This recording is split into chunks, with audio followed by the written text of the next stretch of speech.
Honours admission form পূরণ করার জন্য আপনাকে গুগল ক্রোম ব্রাউজারে আসতে হবে। এখানে এসে আপনাকে টাইপ করতে হবে NUSCBT, এটি লিখে সার্চ করতে হবে। তারপর জাতীয় বিশ্ববিদ্যালয়ের এরকম ইন্টারফেস শো হবে। এখান থেকে আমাদের যে কাজটি করতে হবে, এখানে দেখুন অ্যাডমিশন, এই অ্যাডমিশন অপশনে আমাদেরকে ক্লিক করতে হবে। ওকে, তারপর এরকম ইন্টারফেস আসার পর এখান থেকে দেখুন honours application log in, click here, এই অপশনে আমাদেরকে ক্লিক করতে হবে। ওকে, তারপর এরকম ইন্টারফেস শো হবে। এখান থেকে আমরা আমাদের অ্যাপ্লিকেশন আইডি এবং পিন নাম্বার যেটি আছে এটি দিয়ে লগ ইন করবো।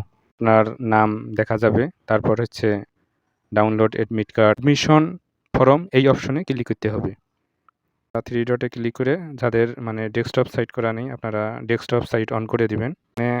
আপনার নাম শো হবে, আপনার পিতার নাম, তারপর হচ্ছে মাতার নাম সব দেখাবে। তো তারপর আমাদের যে কাজটি করতে হবে, এখান থেকে ন্যাশনালিটি এটি বাংলাদেশি লিখে দিতে হবে।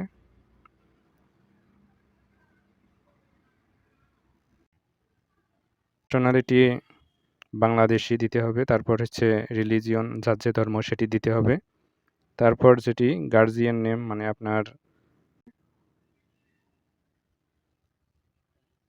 ওকে, গার্জিয়ান নাম দেওয়া হলে তারপর দেখুন এখানে গার্জিয়ান মোবাইল নাম্বার, আপনার পিতার মোবাইল নাম্বার এখানে দিতে হবে।